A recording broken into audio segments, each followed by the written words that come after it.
سید ولد آدم خیر الانام، اس پہ لاکھوں درود، اس پہ لاکھوں سلام۔ بسم اللہ الرحمن الرحیم۔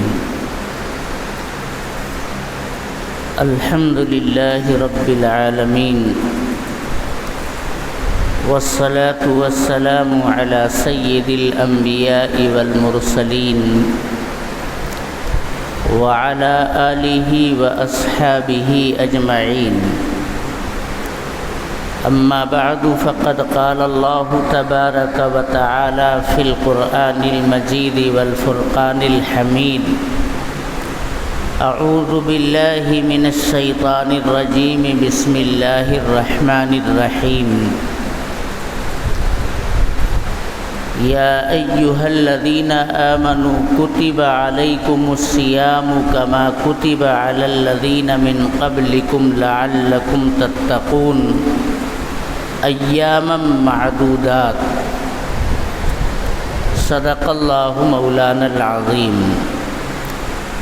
وعن سلمان الفارسی رضی اللہ تعالی عنہ قال خطبنا رسول اللہ صلی اللہ علیہ وسلم فی آخر یوم من شعبان فقال یا ایہا الناس قد اظلکم شہر عظیم، شہر مبارک، شہر فیہ لیلۃ خیر من الف شہر، جعل اللہ صیامہ فریضۃ وقیام لیلہ تطوعا، من تقرب فیہ بخصلۃ من الخیر کان کمن ادى فریضۃ فیما سواہ، ومن ادى فیہ فریضۃ کان کمن ادى 70 فریضۃ فیما سواہ، وہو شہر الصبر، والصبر ثوابه الجنہ، وشہر المواساة، وشہر یزاد فیہ رزق المؤمن، من فطر فیہ صائما کان لہ مغفرۃ لذنوبہ وعتق رقبتہ من النار، وکان لہ مثل اجرہ من غیر ان ینقص من اجرہ شیء۔ قلنا یا رسول اللہ لیس کلنا یجد ما یفطر الصائم، فقال رسول اللہ صلی اللہ علیہ وسلم یعطی اللہ ھذا الثواب من فطر صائما علی مذقۃ لبن او تمرۃ او شربۃ من ماء، ومن اشبع صائما سقاہ اللہ من حوضی شربۃ لا یظمأ حتی یدخل الجنہ، وہو شہر اولہ رحمہ واوسطہ مغفرہ وآخرہ عتق رقبۃ من النار، من خفف عن مملوکہ فیہ غفر اللہ لہ واعتقہ من النار، او کما قال علیہ الصلاۃ والسلام۔ میرے محترم بزرگوں اور دوستوں، رمضان المبارک کا چاند نظر آ گیا۔ الحمدللہ مطلع بھی صاف تھا، اور 30 شعبان المعظم کا چاند تھا، یعنی 30 دن مکمل ہونے پر رمضان کا چاند نکلا تھا۔ ہم سب نے چاند دیکھنے کی دعا بھی پڑھ لی، اللہم اہلہ علینا بالیمن والایمان والسلامۃ والاسلام۔ جانتے ہیں چاند دیکھ کر کے اس دعا کے پڑھنے کی بڑی فضیلت ہے، بڑی برکت ہے۔ اللہ تبارک و تعالی سے گویا ہم یہ دعا کرتے ہیں کہ اللہ ہمیں سکون، چین، عافیت اور سلامتی نصیب فرما۔ چاند نکل گیا، ملت اسلامیہ کے تمام طبقوں کے اندر مسرت کی ایک لہر دوڑ گئی، اور کیوں نہ دوڑے، جناب محمد الرسول اللہ صلی اللہ علیہ وسلم کس طرح سے رمضان المبارک کی آمد کا استقبال کرتے تھے، اس کو خوش آمدید کہنے کے لیے کتنا تیاریاں کیا کرتے تھے۔ تو امت مسلمہ کو بھی جناب محمد الرسول اللہ صلی اللہ علیہ وسلم کے صدقے میں یہ باتیں میسر ہیں، ورنہ دنیا کے اندر بہت سارے لوگ بستے ہیں جنہیں اس چاند سے کوئی لینا دینا نہیں، اس ماہ مبارک سے کوئی سروکار نہیں۔ ہمیں دین کی صحیح دعوت اور تبلیغ پوری انسانیت کے سامنے عام کرنے کی ضرورت ہے۔ اللہ تبارک و تعالی ہمیں ان ارکان کو اور فرائض کو، شریعت کو اور سنت کو خود سمجھنے کی توفیق عطا فرمائے، تاکہ ہم پورے وثوق کے ساتھ، پورے اعتماد کے ساتھ، علی وجہ البصیرت شریعت کی ایک ایک بات کی حقانیت کو اور فطرت سے ہم آہنگی کو لوگوں کے سامنے بیان کرنے کی قدرت اور طاقت اپنے اندر محسوس کریں۔ یہ بڑا بابرکت مہینہ ہے، ہمیں تو اس کے فیوز اور برکات کو حاصل کرنے کے لیے ہمہ وقت اپنے پروردگار کی طرف رجوع، انابت، توبہ اور استغفار کے ذریعے سے قدم کو آگے بڑھانا چاہیے۔ اس کے ایک ایک لمحے کی قدردانی کرنی چاہیے۔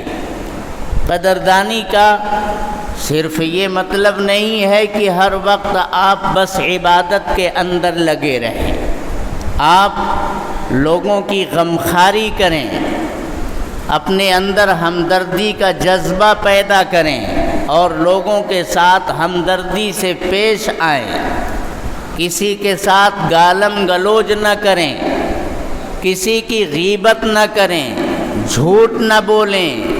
تجارت کر رہے ہیں تو اس میں دغا، فریب اور دجل سے کام نہ لیں، آپ کا سارا کام عبادت بن جائے گا، بشرطے کی سنت اور شریعت کی رعایت کے ساتھ ہم اور آپ اپنے کام کو کریں۔ ہم عبادت پر قوت حاصل کرنے کے لیے جو نیند لیتے ہیں وہ بھی عبادت ہے، کھاتے پیتے ہیں وہ بھی عبادت ہے، راحت اور آرام حاصل کرتے ہیں وہ بھی عبادت ہے۔ نیت ہماری یہ ہے کہ ہم آرام کر لیں تاکہ ہم کو نماز پڑھنے میں قوت مل جائے۔ ہمیں نوافل کا اہتمام کرنا ہے، ہمیں افطار کے بعد عشاء کی اذان ہوگی، عشاء کی نماز بھی پڑھنی ہے، اور ساتھ ساتھ 20 رکعت تراویح کی پڑھنی ہے۔ اس میں لمبا قرآن پڑھا جاتا ہے، دیر تک کھڑے رہنا پڑتا ہے۔ تو یہ میرے محترم بزرگوں اور دوستوں، ہمارے اندر سے رذائل اور مفاسد کو، خرابیوں کو، برائیوں کو دور کرنے کا مہینہ ہے۔ دور تو ہمیں ہر مہینے کے اندر کرنا ہے، لیکن اس مہینے کے اندر اس کا خاص اہتمام کرنا ہے۔ آدمی روزے کی حالت میں جھوٹ بول دیتا ہے، اس کے روزے کا ثواب جاتا ہے۔ چغلی کرتا ہے، غیبت کرتا ہے، لوگوں کے ساتھ بغض اور حسد کا برتاؤ رکھتا ہے، اس کا روزہ میرے دوستو بافیض نہیں ہو پاتا، بابرکت نہیں ہو پاتا ہے۔ تو ہمیں اپنے روزے کو بابرکت بنانا ہے، بافیض بنانا ہے، اس ایک مہینے کا روزہ رکھ کر کے ہمیں وہ تقوی، وہ پرہیزگاری کی کیفیت اپنے اندر پیدا کرنی ہے جو سال بھر تک ہمیں پرہیزگاری کی زندگی گزارنے کے اوپر آمادہ کر دے، تیار کر دے، اور ہم جھوٹ سے، دجل فریب سے، برائیوں سے باہر نکل کر کے نیکیوں کے اوپر آمادہ اور تیار ہو جائیں۔ جو چیزیں مباح ہیں ہم اللہ کے نام پر ان مباحات کو چھوڑ دیتے ہیں کہ نہیں چھوڑ دیتے ہیں؟ طلوع صبح صادق سے لے کر کے غروب آفتاب تک اللہ نے کہا اتم الصیام الی اللیل، کہ تمہیں یہاں تک روزہ رکھنا ہے۔ آپ چارٹ پڑھ رہے ہوں گے، کہیں کا روزہ 11 گھنٹے کا، کہیں 12 گھنٹے کا، کہیں 15 گھنٹے کا، کہیں 20 گھنٹے کا روزہ چل رہا ہے۔ اتنے لمبے وقت تک ہم مباح چیزوں، پانی پینا مباح ہے، کھانا کھانا مباح ہے، اپنی بیوی کے ساتھ ہم بستری کرنا مباح، لیکن ان مباحات کو بھی ہم اللہ کے نام پر ترک کر دیتے ہیں۔ روزے کی حالت میں جب ایک بندہ 30 دن 29 دن تک مسلسل اپنے پروردگار کے خوف سے، خدا ترسی اس کے دل کے اندر ہے، پارسائی اور نیک جذبے کے ساتھ مباحات کو ترک کرنے کے اوپر قادر ہو جاتا ہے، اگر وہ محنت اور کوشش کرتا ہے، تو پھر کیا بات ہے کہ جن چیزوں کو اللہ تبارک و تعالی نے ناجائز قرار دیا ہے، حرام قرار دیا ہے، ان سے بندہ نہیں رک سکتا؟ بالکل رک سکتا ہے۔ ہمیں تھوڑی سی محنت کرنی پڑے گی، اپنے نفس کو کچلنا پڑے گا، اسے بتانا پڑے گا کہ یہ میرے پروردگار کو ناپسند ہے اور یہ راستہ میرے پروردگار کا پسندیدہ راستہ ہے۔ تو چاہے جو کچھ کر لے، میں اللہ کو ناراض کرنے والے اعمال کی طرف کبھی نہیں جاؤں گا، اور کبھی اگر میرا قدم بہک گیا، میں پھسل گیا، انجانے میں جانے میں کوئی غلطی ہو گئی، تو جب تک میں اپنے پروردگار سے استغفار نہیں کر لوں گا، توبہ نہیں کر لوں گا، تب تک مجھے اطمینان قلب حاصل نہیں ہوگا۔ میرے محترم بزرگوں اور دوستوں، جو بندہ رمضان المبارک کی برکتوں سے، اس کے فیضان سے مالا مال ہوتا ہے، اور جس طرح سے رمضان المبارک گزارنا چاہیے سنت کے مطابق اس طرح سے گزارتا ہے، تو پھر وہ سال کے بقیہ 11 مہینوں کے اندر بھی حلال اور حرام کی تمیز رکھتا ہے، جائز اور ناجائز کا فرق وہ کرتا ہے، مشتبہات سے اپنے آپ کو روک کر کے رکھتا ہے۔ ایک نہایت بلیغ خطبہ سیدنا سلمان فارسی رضی اللہ تعالی عنہ سے نقل کرتے ہوئے میں نے آپ کے سامنے پڑھا ہے۔ یہ کس کا خطبہ ہے میرے دوستو؟ ہمارے یہاں بھی کوئی خطیب الہند کہلاتا ہے، کوئی مقرر شعلہ بیان کہلاتا ہے۔ قربان جائیے جناب محمد الرسول اللہ صلی اللہ علیہ وسلم کے ارشادات پر، آپ کی پاکیزہ باتوں کے اوپر۔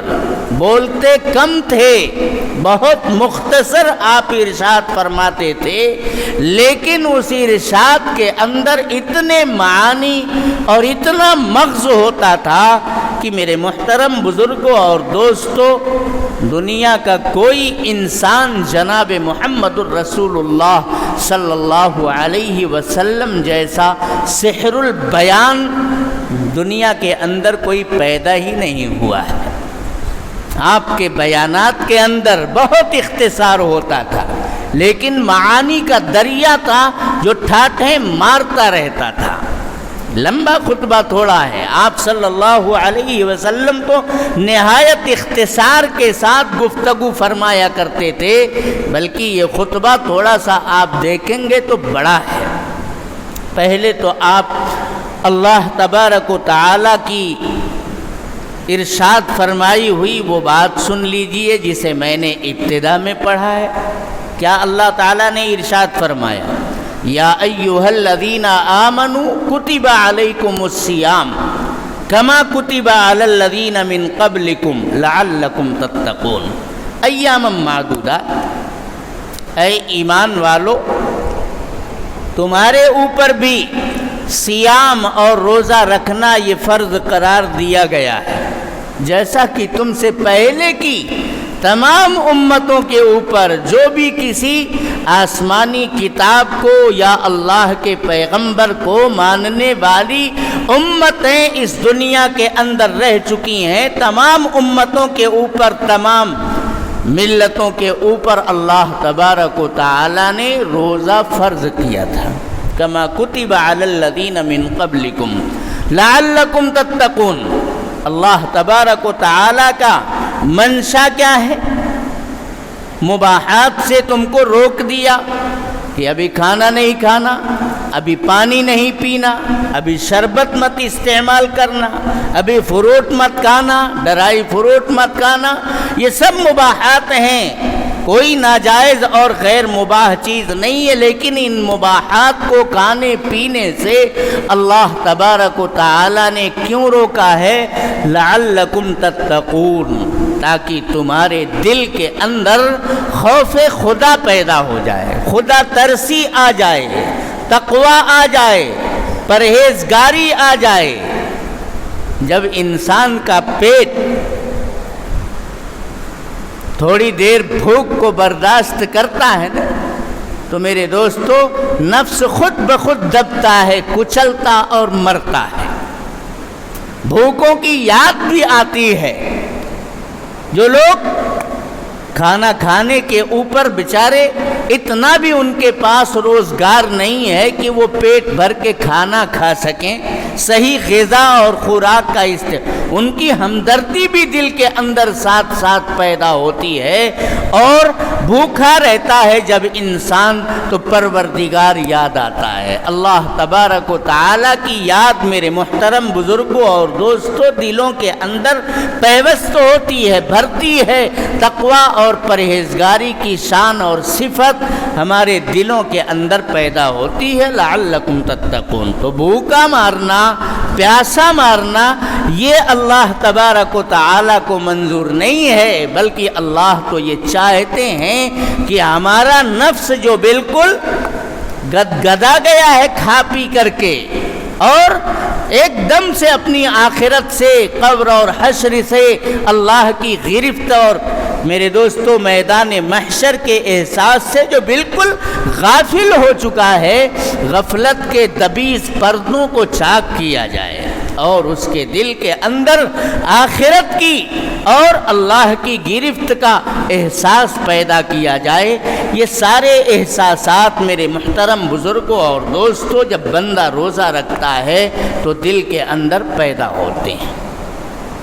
لعلکم تتقون ایاما معدودات، اللہ تعالیٰ کہتے ہیں کہ یہ بہت زیادہ لمبا نہیں ہے، سال کے 12 مہینے ہیں، اور 12 مہینوں کے اندر صرف ایک مہینے کا روزہ، باقی 11 مہینے تو تم دن میں کھاؤ، رات میں کھاؤ، تمام مشروبات، معقولات، لذتوں کا، مرغوبات کا استعمال کرو، کوئی پابندی نہیں ہے، بس جائز حدود میں رہ کر کے استعمال کرنا ہے۔ کلوا واشربوا ولا تسرفوا، کھاؤ پیو لیکن حد سے زیادہ مت کھاؤ پیو، وہ تمہاری بدن کے لیے بھی نقصان دہ ہے، طبی اعتبار سے بھی یہ غلط ہوتا ہے۔ اسراف سے بچو، قرآن کی یہ آیت میرے محترم بزرگوں اور دوستوں طبابت کے میدان کا آدھا علاج ہے۔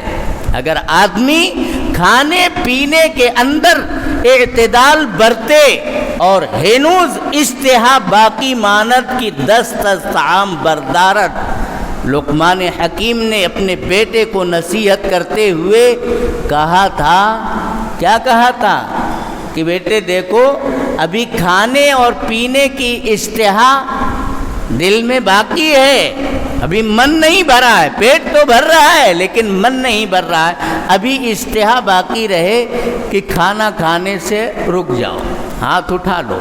حد سے زیادہ اگر زبردستی ٹھوس ٹھوس کر کے کھانا پینا جاری رکھو گے پیٹ خراب ہوگا، بد ہضمی ہوگی، ہر وقت کاہل کی طرح سے پڑے رہو گے.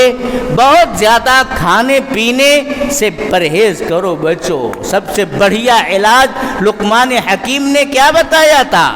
گرسنگی، بھوکا رہنا. بھوکا رہنا یہ تمہارے جسم کا بہترین علاج ہے. تو روزہ رکھنے سے انسانی جسم صحت مند رہتا ہے، اسے قوت ملتی ہے، روحانیت پیدا ہوتی ہے. اللہ تبارک و تعالی ہم سب کو تمام رمضان المبارک کے ایام کا روزہ رکھنے کی توفیق مرحمت فرمائے.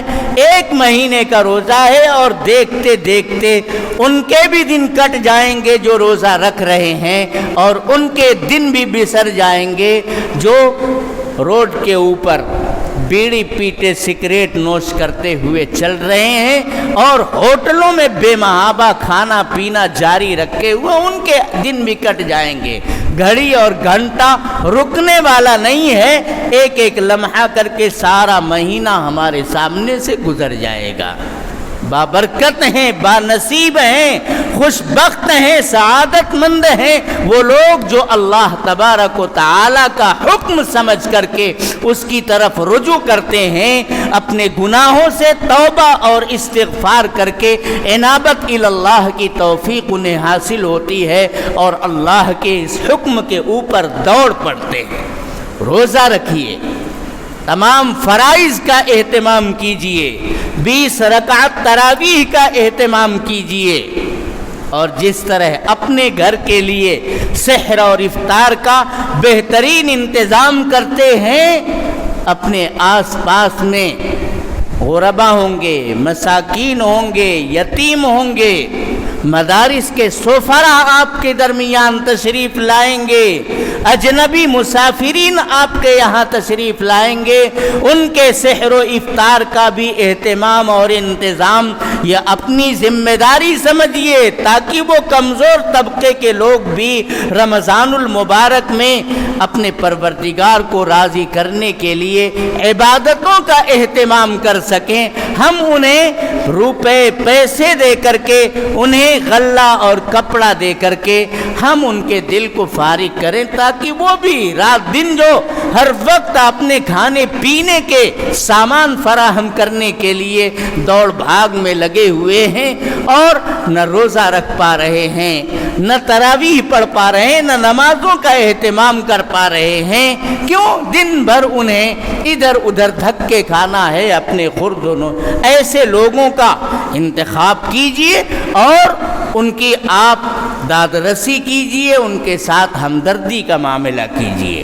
اس خطبے کے اندر جو نہایت بلیغ ہے، نہایت فصیح ہے، ایک ایک بات جس کی نہایت قیمتی ہے، فرماتے ہیں حضرت سلمان فارسی رضی اللہ تعالیٰ عنہ نقل کرتے ہیں کہ جب شعبان المعظم کی آخری تاریخ آ گئی تو جناب محمد الرسول اللہ صلی اللہ علیہ وسلم نے صحابہ کرام کے بیچ میں ایک تقریر ارشاد فرمائی.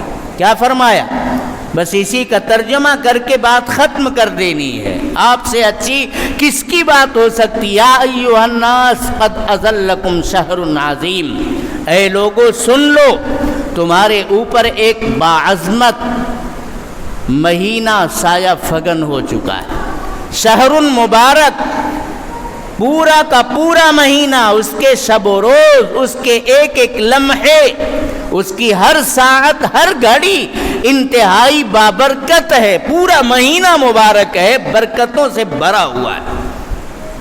شہر فیہ لیلۃ خیر من الف شہر، اسی ماہ مبارک کے اندر ایک ایسی شب اور رات بھی آنے والی ہے جس کے اندر اللہ تبارک و تعالی کی رحمت اور اس کی طرف سے انعامات لٹتے ہیں، موسلا دھار بارش کی طرح برستے ہیں.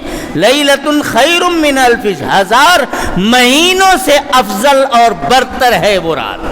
1000 مہینوں کی عبادت ایک طرف اور اس رات کی گئی عبادت ایک طرف. جعل اللہ صیامہ فریضہ، اس مہینے کے جو ایام ہیں، دن ہیں، ان دنوں کے روزے کو اللہ تبارک و تعالی نے فرض قرار دیا ہے۔ وقیام لیلہ تطوعا، اور اس مہینے کی راتوں میں قیام کرنے کو یعنی تراویح پڑھنے کو اللہ تبارک و تعالی نے سنت قرار دیا ہے، تطوع قرار دیا ہے۔ تراویح کی نماز سنت مؤکدہ ہے، اس سنت مؤکدہ کا خصوصی اہتمام کرنا چاہیے اور 20 رکعت تراویح کا اہتمام کرنا چاہیے۔ اس کے بعد حضور فرماتے ہیں کہ جو بندہ اس ماہ مبارک کے اندر کسی نفلی عمل کے ذریعے اپنے رب کا قرب تلاش کرتا ہے تو وہ نفلی عمل اللہ تعالیٰ اس مہینے میں فرض کے برابر بنا دیتے ہیں، اور ایک فرض کا ثواب 70 فرض کے برابر کر دیتے ہیں۔ اور یہ ذرا صبر کا مہینہ، آدمی بھوکا رہتا ہے، پیاسا رہتا ہے، غصہ آتا ہے، چڑچڑا ہو جاتا ہے۔ چڑچڑانے کی، غصہ کرنے کی کوئی ضرورت نہیں ہے۔ پانی چھڑک لو، اعوذ باللہ من الشیطان الرجیم پڑھ لو، لیٹ جاؤ، سو جاؤ، خاموش رہو۔ کسی کو گالی گلوچ دینا، جھگڑا کرنا، لڑائی کرنا یہ اچھی بات نہیں ہے۔ والصبر ثوابہ الجنہ، جو بندہ اپنے نفس کو دبا لیتا ہے اللہ تبارک و تعالیٰ کل قیامت کے دن اس کا صلہ جنت کی شکل میں دے گا۔ وہو شہر المواسات، یہ غمخواری اور ہمدردی کا مہینہ ہے۔ اس ماہ مبارک کے اندر جو بندہ کسی بندے کو روزہ افطار کرا دیتا ہے تو جانتے ہیں اس کی مغفرت کا سامان ہو جاتا ہے، جہنم سے خلاصی لکھ دی جاتی ہے، اور اس روزے دار کا جتنا ثواب اس کے روزے کا اس کو ملے گا اتنا ثواب روزہ افطار کرانے والے کو اللہ تعالیٰ دے دیتے ہیں، اور اس میں سے گھٹا کر کے نہیں۔ اس نے افطار کیا، اسے بھی اپنے روزے کا مکمل ثواب ملے گا، اور اتنا ہی ثواب روزہ افطار کرانے والے کو مل جائے گا۔ حضور سے لوگوں نے کہا کہ اے اللہ کے رسول، ہم میں سے ہر شخص تو یہ طاقت نہیں رکھتا ہے کہ وہ کسی کو مکمل افطار کرائے۔ آپ نے ارشاد فرمایا کیا ایک گھونٹ پانی بھی نہیں پلا سکتے ہو؟ بلا لو اپنے دسترخوان پر، ایک کھجور پیش کر دو، آدھا گلاس لسی پیش کر دو، ایک گھونٹ پانی ہی پلا دو، اس پر بھی اللہ تبارک و تعالی ثواب دیتا ہے۔ اور جو بندہ کسی اجنبی، کسی مسافر، کسی سفیر کو اپنے دسترخوان پر بٹھا کر کے بھر پیٹ کھانا کھلا دیتا ہے، افطار کرا دیتا ہے، تو حضور فرماتے ہیں کہ کل قیامت کے دن اللہ تبارک و تعالی میرے حوض سے اسے ایسا شربت پلائے گا کہ پھر جنت میں داخل ہونے تک اسے پیاس لگے گی ہی نہیں۔ اس لیے میرے محترم بزرگوں اور دوستوں، جو مسافر آئیں، سفرا آئیں، غربا آئیں، ان کو اپنے دسترخوان پر بٹھائیے، جتنا ممکن ہو سکتا ہے ان کے ساتھ ہمدردی کا معاملہ کیجیے۔ پھر آخر میں حضور نے ارشاد فرمایا کہ یہ ایسا مہینہ ہے جس کا پہلا عشرہ سراپا رحمت ہے، دوسرا عشرہ سراپا مغفرت ہے، اور تیسرا عشرہ تو جہنم سے خلاصی کا سامان ہے۔ اور اس ماہ مبارک کے اندر آپ مالک ہیں، آپ کے پاس کچھ نوکر چاکر ملازمین ہیں، حضور ارشاد فرماتے ہیں کہ روزہ رکھنے اور عبادت کرنے کے لیے اگر کوئی بندہ، کوئی مالک اپنے ملازم کو، اپنے نوکر اور چاکر کو تھوڑا سا سہولت دیتا ہے، اس کے بوجھ کو اس ماہ مبارک کے اندر ہلکا کر دیتا ہے کہ بھائی جاؤ تم نماز پڑھتے ہو، نماز کے وقت لوم بند رکھو، سائزنگ بند رکھو، نماز کا جا کر کے اہتمام کرو، تم نمازی آدمی ہو، مسلمان ہو، نہیں ہو تو پڑھو، میں ترغیب دیتا ہوں تم کو۔ اپنے کارخانے، اپنی مل، اپنے کاروبار سے اس کے بوجھ کو نماز پڑھنے کے ٹائم ہلکا کر دیتا ہے۔ اللہ تبارک و تعالی کے نبی فرماتے ہیں غفر اللہ لہو واعتقہ من النار، اللہ تبارک و تعالی اس بندے کی مغفرت فرما دیتے ہیں، اور جہنم سے خلاصی کا اس کے لیے سرٹیفکیٹ لکھ دیتے ہیں، دستاویز بن کر کے تیار ہو جاتا ہے۔ تو میرے دوستو، یہ خطبہ ہے جناب محمد الرسول اللہ صلی اللہ علیہ وسلم کا، جسے سلمان فارسی رضی اللہ تعالی عنہ نے نقل کیا تھا، ہم نے اپنی زبان میں ترجمہ کر کے آپ کو سنایا۔ اللہ تبارک و تعالی سے دعا ہے کہ اللہ تعالی ان تمام باتوں کے اوپر ہم سب کو عمل کرنے کی توفیق عطا فرمائے۔ رمضان کے روزوں کا اہتمام خوب ہو، تراویح کا اہتمام ہو، اور شہر رمضان الذی انزل فیہ القرآن، اسی ماہ مبارک کے اندر اللہ نے قرآن کریم کو نازل فرمایا ہے، تو قرآن کریم کو اس مہینے سے بڑی مناسبت ہے، کثرت کے ساتھ قرآن کریم کی تلاوت کا اہتمام کیا جائے، تہجد پڑھیں، اشراق پڑھیں، چاشت پڑھیں، ذکر و اذکار میں مشغول ہوں۔ اللہ تعالی ہم سب کو عمل کی توفیق عطا فرمائے۔ وآخر دعوانا ان الحمد للہ۔